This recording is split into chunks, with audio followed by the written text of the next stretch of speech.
હવે જે ભાઈ મને કીધું કે મહારાજ આવો અમારી ઘરે, એટલે મારે થોડુંક નાવા ધોવાનું હતું, ત્યારે હજી પેન્ટ પહેરવાનું ચાલુ જ હતું, ધોતી પહેરી નહોતી.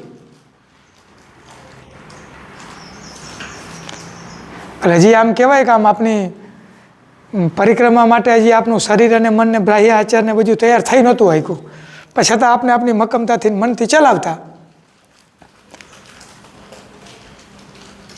થોડોક સમય હતો એટલે કે જમવાની વાર ને આરતી પછી જમી એમ. આશ્રમ નહીં પણ એક લક્ષ્મીજીનું શ્રીયંત્રનું જૂનું મંદિર. આ પૂજારી લક્ષ્મીજીની પૂજા કરે અને રામકૃષ્ણ દેવનો અનન્ય ભક્ત. એટલી પૂરા પ્રેમથી પૂરા ભાવથી પૂજા કરે એની કોઈ સીમા નહીં. અને એના બાપુજીએ સ્વામી સમર્થની ઉપાસના કરેલી. આ લોકો મૂળે મહારાષ્ટ્રીયન અને એનો જે ભાવ પૂજા કરવામાં, આરતીમાં, ખલાસ આરતીમાં હું બેઠો, મારા જીવનમાં બહુ મને મોટામાં મોટો અનુભવ, આશ્ચર્ય થાય એવો ચાલુ આરતીમાં થયો બેઠા. એટલે મને એમ થયું કદાચ નર્મદા પરિક્રમા કરવાનો ઉદ્દેશ જે હતો એ અહીંયા પૂરો થઈ ગયો. પણ આપણે તો નક્કી હતું કે યાત્રાને આગળ વધારવાની. રાત્રે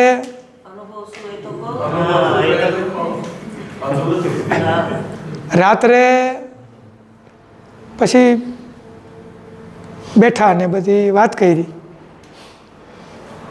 મોટા ભાઈને એ તો વળી અનેક પ્રકારના યોગનો જાણકાર ને કોકને શીખડાવનાર ને હિસ્ટ્રી લીધી, તો એને પણ ડોપામીનની ઉણપ. મેં કીધું ભાઈ સારવાર તો કરવી પડશે. એના પત્ની હતા એ જતા રહ્યા આ રોગના હિસાબે. અનન્ય શ્રદ્ધા હતી, વિશ્વાસ હતો, સારા કર્મો હતા, પણ રોગ હતો, અનુભૂતિ હતી. એટલે શરીરથી મનથી બરાબર એના રોગને પરખવા જોઈએ, નહીં તો સંબંધો ઉપર નુકસાન આવે ને આવે.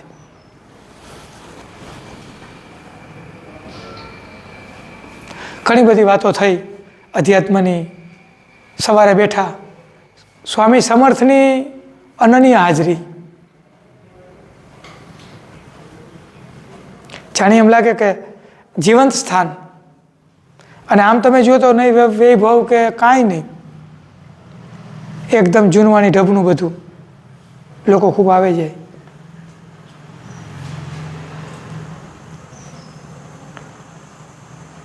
એટલે આ પણ એક અનુભવ થયો.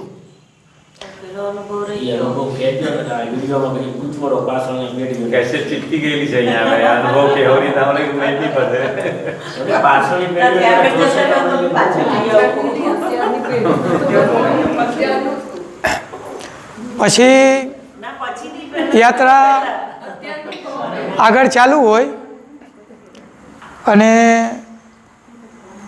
જુઓ નર્મદા કિનારે લોકોએ પરિક્રમાવાસીની સેવા થાય એના માટે અનેક આશ્રમો કર્યા.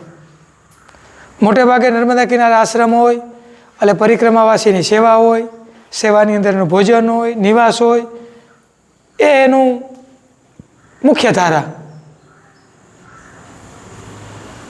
તો એવું એક સ્થાન એકદમ આમ અરણ્યમાંથી જવાય, નાનું અરણ્ય કિનારા ઉપર. અને પરિક્રમામાં દરમિયાન મને ઘણા બધા, હવે આ કહેવાય ને કે આપણે મહેશભાઈ સાથે રહ્યા ને આ બધું થયું એટલે દર્દીઓ આપણે સીધા પકડાઈ જાય.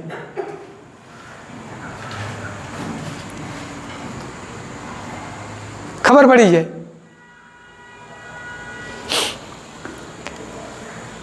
બપોરા કર્યા ને બીજે દિવસે ચોથી રાત એક કાંદરોજ કરીને અરણ્યમાં એક જગ્યા નર્મદાજીના કિનારાથી દૂર પુરાતન મંદિર શિવજીનું બધું, અને ત્યાં પણ પરિક્રમાવાસીને જમાડે અને દક્ષિણા પણ આપે. આપને તો કંઈ દક્ષિણા તરફ નજર હોય નહીં. સુવા માટે એક ઓલું શું કહેવાય આવડું આપણે કંઈક વસ્તુને પેક કરવા માટે કૂણું રાખી પોમ, આ એ પોમ એ ગોળ વીટલું વારીને ટીંગાડી દેવાની પાછળ, અને વજન કાંઈ હોય નહીં, અને જ્યાં કહે ત્યાં સૂઈ જાય. પણ નર્મદા કિનારે મચ્છરનો ભયંકર ત્રાસ, એટલે મેં મચ્છરદાની રાખી હતી સાથે, પણ મચ્છરદાનીમાંથી ઘૂસી જાય ને.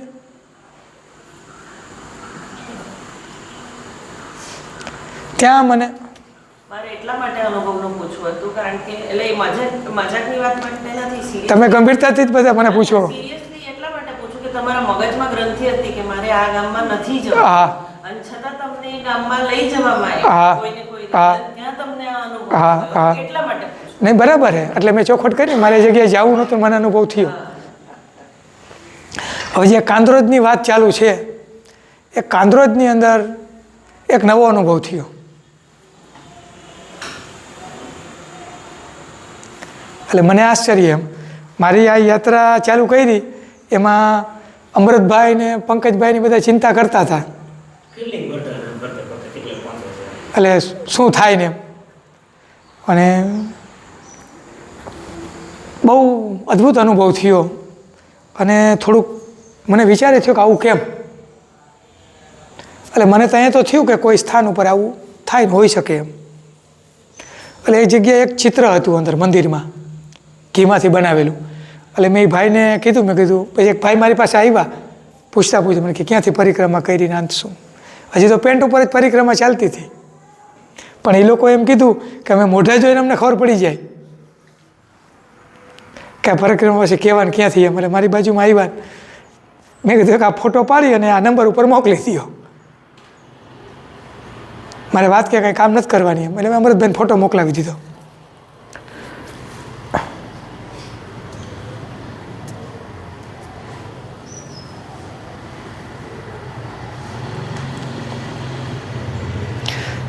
પરિક્રમા જેટલું ચલાય એટલું ચાલવાનું, અને બપોરે કોઈ જગ્યાએ મળી જાય તો જમી લેવાનું, ન મળે તો માગ કે એવું નહીં.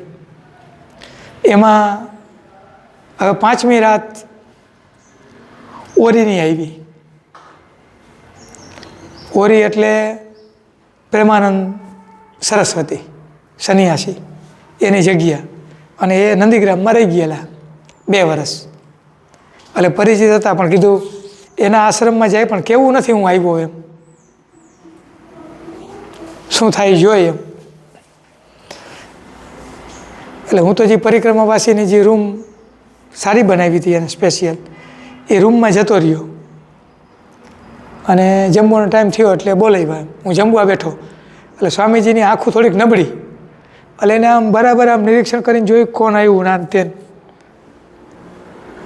એનો તો કાઠિયાવાડી શરીરને આમ ઊંચા અવાજે બોલે ને પહાડી કે શું નામ કીએ, પ્રાણજીવન.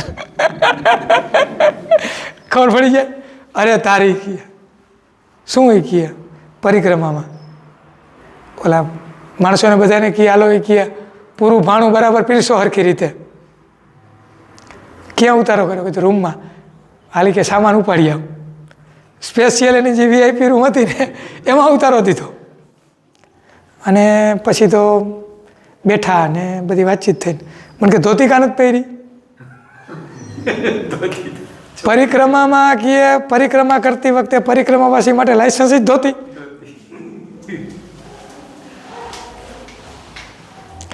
હાલ કે પેર ધોતી, એને એક ભેટમાં દીધી. દક્ષિણા માંગી પછી તો પેલી ધોતી આપવી પડે બીજી. હા, બહુ ધોતી ભેગી થઈ ગઈ તો પછી તમારે નથી પછી તો બીજા એક સન્યાસી હતા સ્વામિનારાયણ સંપ્રદાયના, એ મળ્યા, ઘણી વાતો થઈ. મને કે હવે રોકા જવાય નહીં, પણ આપને તો યાત્રા કરવાની હતી, રોકાવાનું તો કાંઈ હતું નહીં. છતાં એને એટલો બધો આગ્રહ કર્યો, બપોર સુધી રોક્યો. ઘણી બધી વાતો થઈ, નંદીગ્રામની વાતો, એના જીવનની વાતો, અને કીધું હવે જવા દો. આગળ ચલાવ્યું.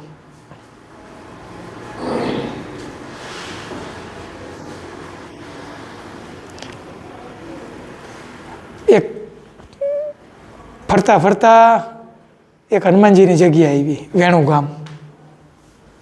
હવે ત્યાં કોઈ પરિક્રમાવાસી ઘર બહાર પરિક્રમા કરતાં કરતાં જ ઘરે નથી જવું ને એમ કિનારા ઉપર રોકાઈ ગયા, અને બધા પરિક્રમાવાસીને રસોઈ કરીને જમાડે, અને ગામના લોકો એમાં સહયોગ આપે. દરેક ગામમાં, દરેક ઘરમાં એને એક વિચાર ઉઠે કે પરિક્રમાવાસીને મારે જમાડવા એમ. ક્યારેક કોઈ ઘર જમાડે, ક્યારેક કોઈક આખું ગામ ભેગું થઈને જમાડે.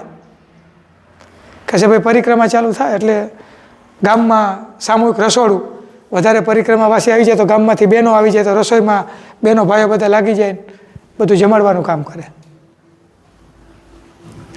રાત્રિ મુકામ કરી અને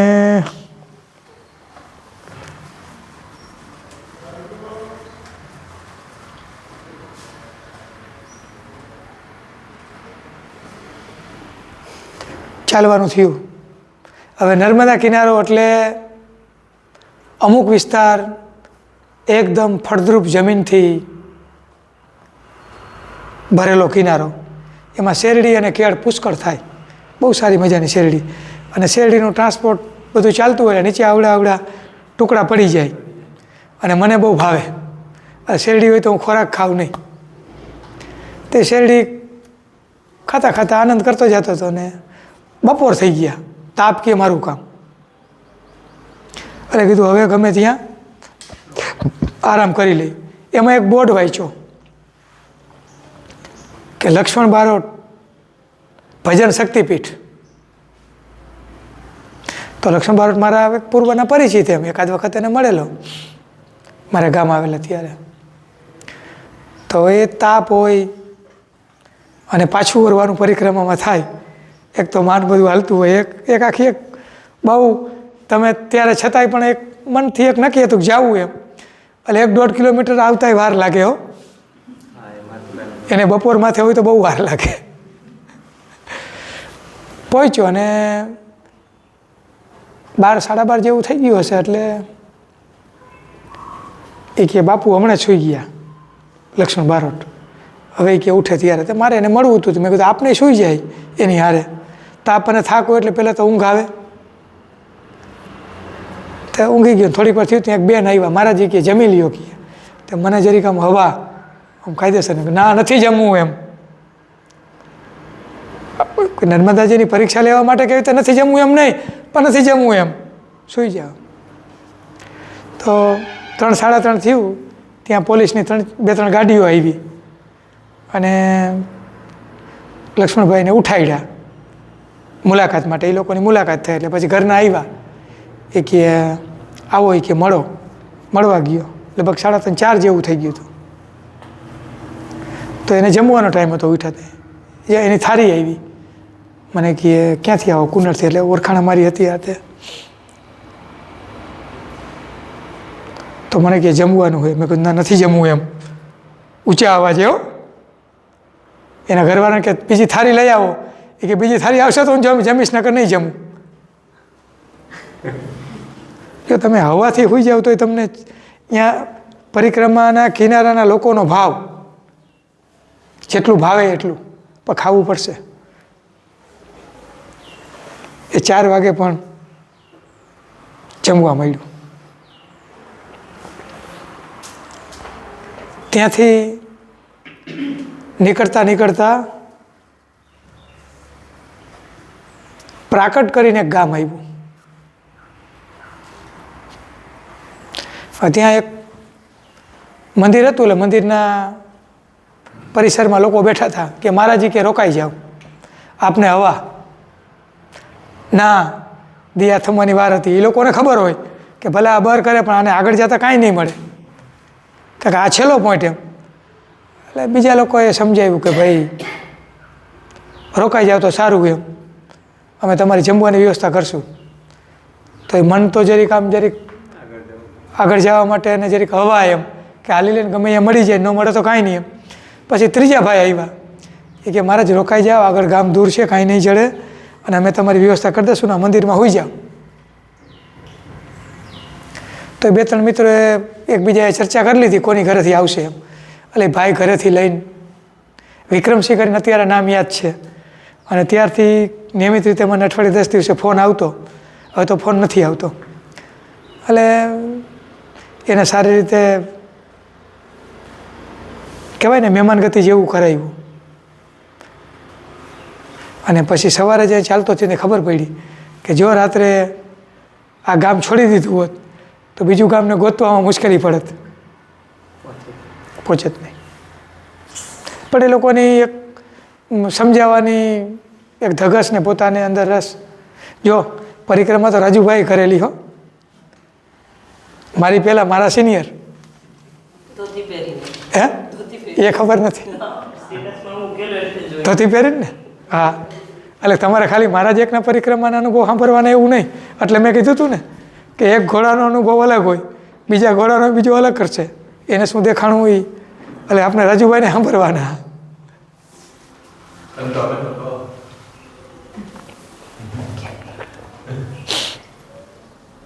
પછી અવિધા કરીને એક ગામ આવ્યું, વિદ્યાના વિદ્યા. એ ગામમાં પણ એ લોકોએ પરિક્રમાવાસી માટે ભોજનશાળા, ધર્મશાળા આ બધું રાખેલું. પણ સવાર હતી એટલે અમારે કાંઈ અહીંયા બીજું કાંઈ કરવાનું હતું નહીં.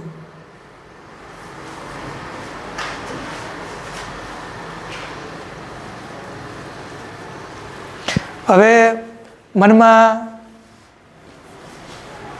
તો પરિક્રમાના કિનારા ઉપર પહેલાં વર્ષો પહેલાં ગયેલા એટલે એક ભાવ હતો લોકો માટે. એટલે ઝઘડિયા જવાનું થયું. હવે ઝઘડિયામાં એક રંગ અવધૂતજીના શિષ્ય નર્મદાનંદજી અને નર્મદાનંદજીના શિષ્ય મગનભાઈ. હવે જ્યારે હું નર્મદા કિનારે રહેતો ત્યારે નર્મદાનંદજીના શિષ્યોની મિટિંગ અમારા રૂમમાં થતી, કે હું રૂમમાં એકલો અને એ લોકોની અંદર મિટિંગ થાય. એ અરસામાં બધી વાતોચીતો થાય. એમાં મને એ લોકોએ નર્મદાનંદજીની મુલાકાત કરાવેલી રાત્રે. એટલે બધા એ લોકો પરિચિત થઈ ગયા હતા. તો હું ઝઘડિયામાં પસાર થતો હતો, બપોરનો ટાઈમ થઈ ગયો હતો અને લોકોએ કીધું કે હજી 10 કિલોમીટર આગળ આશ્રમ આવશે, પણ આપને તો શું એવું કાંઈ હિસાબ તો રાખતા નહીં. ચાલતો હતો.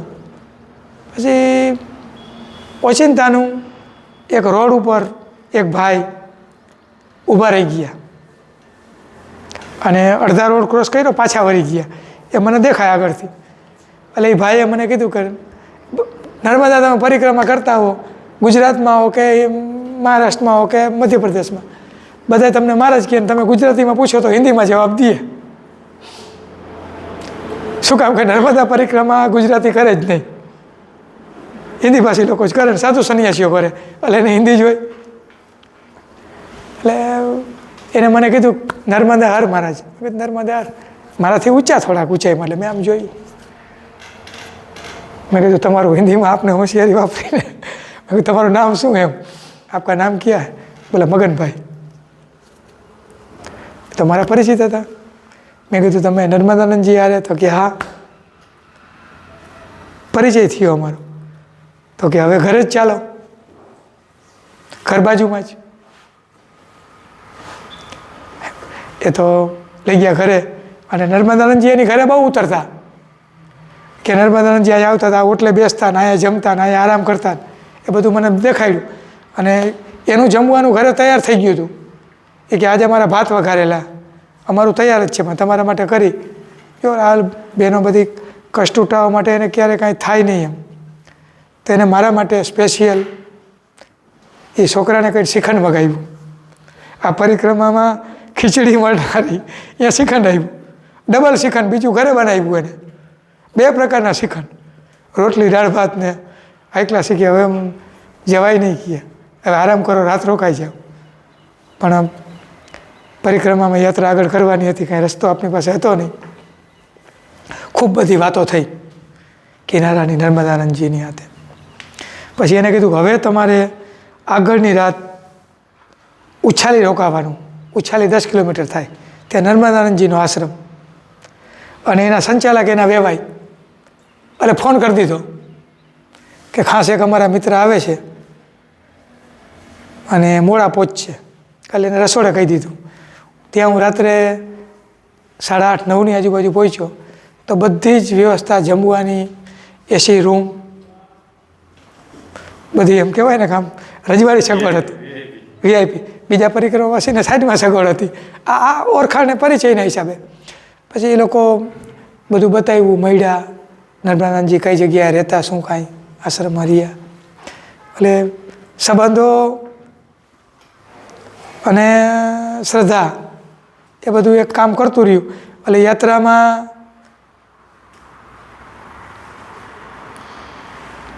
કહેવાય કે ગૌશાળા આપની તો ઘણી સારી અવસ્થામાં સૂવા માટે. આપનું રોજિંદુ એક કચકચ હોય કે આવા પ્રકારનું બેડરૂમ નહીં ચાલે, આ બેડ નહીં ચાલે, આ રૂમ નહીં ચાલે. આ યાત્રાથી આપની આ મનની માન્યતાઓ ભાંગે. અને જે બહુ ભાઈઓ કચકચ કરતા હોય ને, બહેનોને કહું, ભલામણ કરું અંગત, એ લોકોએ પરિક્રમા ભાઈઓને કરાવી દેવી થોડા દિવસ માટે, એટલે એનું કચકચ જાય. પણ અંધારું થાય એટલે પછી તમે ટોર્ચ બેટરી લઈને એ પછી કાંઈ રાખ્યું નહોતું. પણ અમે તો શું, મારો ઉછેર ગામડામાં ને, અને એમ કહેવાય કે રાત્રે પછી મને એક જગ્યાએ આશ્રમમાં કીધું કે રાત્રે પરિક્રમા નહીં કરવાની. પણ આપનું તો બાબરા ભૂત જેવું હતું, બપોર કે રાત કે એવું કાંઈ રાખ્યું નહોતું. એટલે 6 નહીં, પણ એમ કહે સૂર્યાસ્ત પછી. એમાં હવે આ તો મેં તમને પહેલાં કીધું ને કે આ માન્યતા વગરની યાત્રા હતી, અને માથે ભૂત વળગેલું હતું કે જે મળે એ નર્મદાજીની ઈચ્છા, ન મળે તો હરી ઈચ્છા.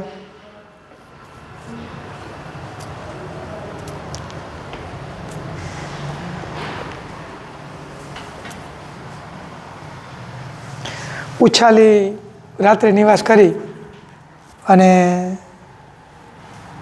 યાત્રાનો આરંભ થયો. બપોરે અંકલેશ્વરમાં રામકુંડ આપણે ત્યાં ગયા હતા. એ પુરાતન જગ્યા, અને એ લોકો પરિક્રમાવાસી હોય કે ન હોય, બધાને જમાડે.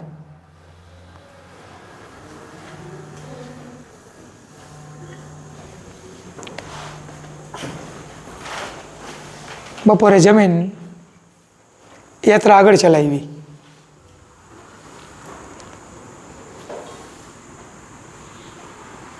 તો હાંસોટ કરીને એક ગામ આવે છે,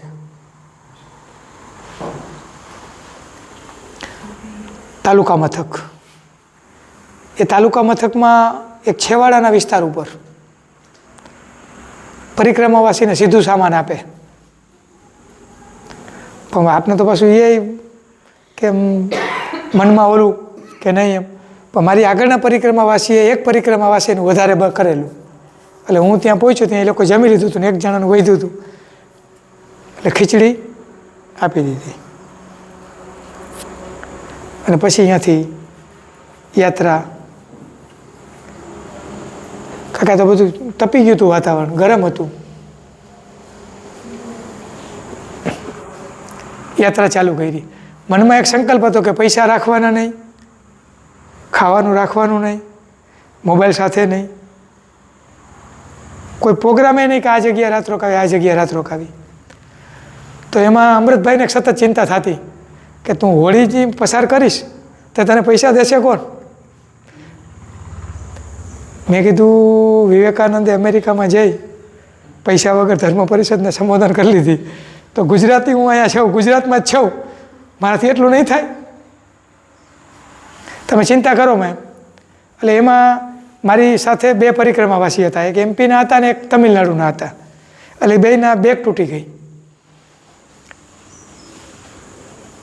એટલે પછી ભરૂચની આજુબાજુમાં બેગ લેવાની હતી, તો મેં કીધું હવે શું કરવું. એ મને કે તમે એક કામ કરો ને, કે અમારી બેગ લેવડાવી દો ને, એટલે ગુજરાતી ભાષામાં આપણે વાત કરી શકીએ ને, અને એને આપણી માથે વિશ્વાસ એમ. દુકાને ગયા ને કીધું ભાઈ આ 2 બેગ જોઈ છે, એમ કમાણી કરતો હતો, મૂળ કિંમતમાં આપી દે. એટલે મૂળ કિંમતમાં એને બેયને બેગો અપાવીને એને થોડીક